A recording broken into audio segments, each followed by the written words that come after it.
Salut les fous du foot. Imaginez, un buteur de 38 ans qui défie le temps et entre dans l'histoire, un derby marseillais sous tension avec des ultras en grève, et des transferts qui font trembler les géants d'Europe. Le football ne dort jamais, et aujourd'hui, on plonge au cœur des news les plus chaudes qui agitent la planète ballon rond. Accrochez-vous, car ce script va vous faire vibrer comme un stade en ébullition. De la Ligue 1 à la Serie A, en passant par la Premier League et la Liga, on décortique tout avec passion et exclusivité. Prêt à kicker? C'est parti pour de pure adrénaline foot. On commence fort en France, où le LOSC Lille a vécu une soirée épique hier soir au stade Pierre-Mauroy. Après la claque du derby contre le RC Lens le week-end dernier, les Dogs se devaient de rebondir. Et quel rebond! Face aux Norvégiens de Brann, Lille s'impose 2-1 en première journée d'Europa League, grâce à un sauveur inattendu, Olivier Giroud. Oui, vous avez bien entendu, le vétéran français, assis sur le banc au coup d'envoi, a joué les super-héros pour arracher la victoire. Imaginez la scène, un match rude, physique, où les Lillois bataillent comme des lions contre des Scandinaves ultra-résistants. Brann montre les crocs, et Lille frôle la catastrophe à plusieurs reprises. Les Dogs manquent d'inspiration en première mi-temps, mais le réveil sonne en seconde période. À la 54e minute, Hamza Igaman ouvre le score sur un centre millimétré de Mathias Fernandez Pardo. Le stade explose. Mais les Norvégiens ne se laissent pas faire. 6 minutes plus tard, Magnusson égalise d'un coup de tête imparable. 1-1, tension maximale. C'est là que Bruno Genesio sort son joker, Giroud entre en jeu. Et bam! Sur un centre du revenant Thiago Santos, le buteur s'envole comme un aigle et claque une tête victorieuse. 2-1 pour Lille. À 38 ans et 360 jours, Giroud devient le plus vieux buteur français en Coupe d'Europe. Une page d'histoire écrite en lettres d'or. Il aurait même pu doubler la mise en fin de match, mais l'essentiel est là, 3 points précieux pour lancer la campagne européenne. Les fans lillois peuvent respirer, mais quel suspense! Ce match nous rappelle que le foot, c'est avant tout des émotions, des rebondissements et des légendes qui refusent de s'éteindre. Toujours en Europa League, l'Olympique lyonnais n'a pas fait dans la dentelle. Face aux Néerlandais d'Utrecht, les Gones s'imposent 1-0 dans un match âpre. Lyon a souffert, oh que oui! Les vagues oranges déferlent sur la défense rhodanienne, mais les hommes de pierre sages tiennent bon. Dominique Grimm, ou Greff, comme on l'appelle parfois, se montre impérial dans les cages, sauvant les siens à maintes reprises. Une solidité défensive qui fait plaisir à voir. Et puis, à la 75e minute, la délivrance, une frappe somptueuse de Tessman en dehors de la surface. Un missile qui laisse le gardien adverse scotché. C'est la 5e victoire de Lyon cette saison sans encaisser de but. Parfait pour booster la confiance avant les prochains défis. Les Lyonnais lancent leur aventure européenne sur les chapeaux de roue, prouvant qu'ils ont les armes pour aller loin. Mais attention, la concurrence est féroce, ce n'est que le début d'une saga qui s'annonce passionnante. À Paris, on pense déjà à l'avenir. Le PSG fait face à une avalanche de blessures, liées à la fatigue accumulée de la saison dernière prolongée.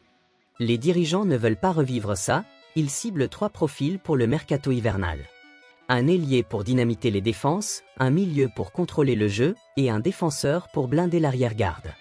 Mais pas de folie, Luis Enrique prône une gestion intelligente de l'effectif, et le club restera vigilant, prêt à sauter sur une opportunité sans casser la tirelire. C'est une stratégie maligne, surtout avec les défis qui s'annoncent en Ligue des Champions et en Ligue 1. Le PSG veut rester au top, et ses renforts pourraient être la clé pour dominer l'Europe. Les fans parisiens, restez connectés ou les rumeurs vont fuser. Ce soir, la Ligue 1 nous offre un plat de résistance, Strasbourg contre l'UM.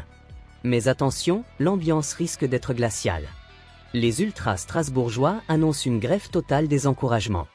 En réponse aux nouvelles restrictions imposées par la direction du RCSA, suite à des incidents contre Marc Keller et Emmanuel Emmenich face au FC Metz.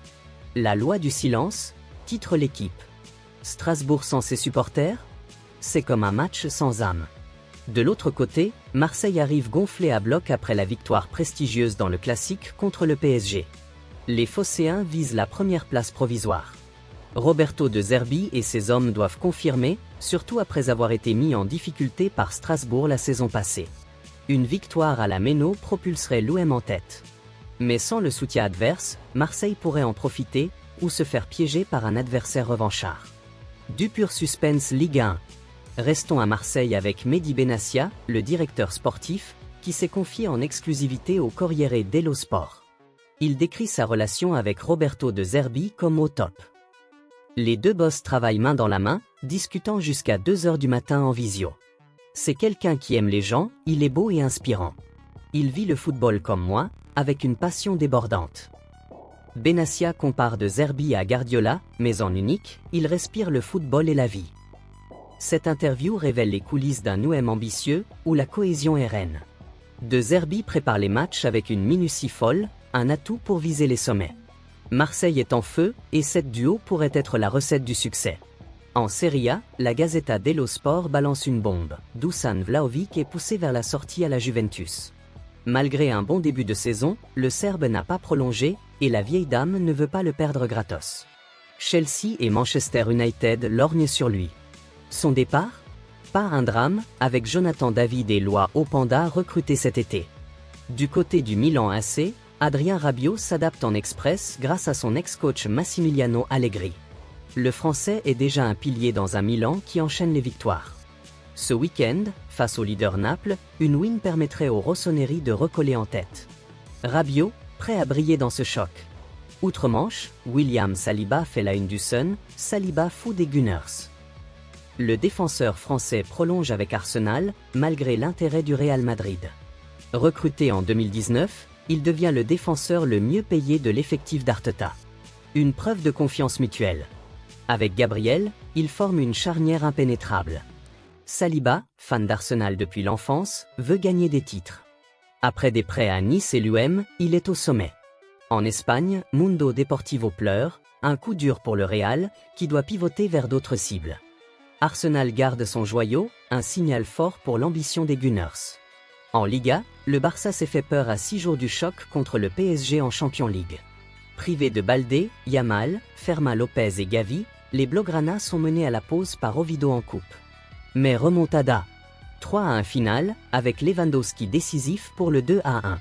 À 37 ans, le Polonais reste un finisseur d'élite, même en rôle secondaire. Pourtant, rumeur de Mundo Deportivo, Lewandowski ne prolongera pas et quittera le Barça cet été. Hansi Flick vise Serhou Guirassy de Dortmund comme successeur. L'expérience polonaise est précieuse, mais l'après-lui se prépare. La bombe espagnole, Sergio Busquets annonce sa retraite à la fin de la saison avec l'Inter Miami. Dans une vidéo émouvante, il remercie le Barça, son club de cœur, et ses coéquipiers.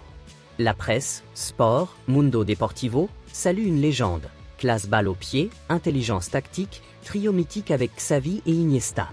Bonne retraite, Buzy, tu as marqué l'histoire. Bildt lâche du lourd, après l'échec Saliba, le Real cible Dayo Upamecano du Bayern. Libre dans un an, le Français attire aussi Liverpool, si Konaté part. Un jeu de chaises musicales. Et Harry Kane ? Le Real n'a pas fermé la porte. Depuis Benzema, pas de vrai numéro 9. Kane coche tout, expérience, but, leadership. Mais le Bayern le garde jusqu'en 2027, et Kane vise un retour en PL pour le record de Shearer. Clause à 65 M € activable cet hiver. Au Real, Xavi Alonso gère un problème de riche pour le derby contre l'Atlético. Retour de Bellingham, début de Mastantuono.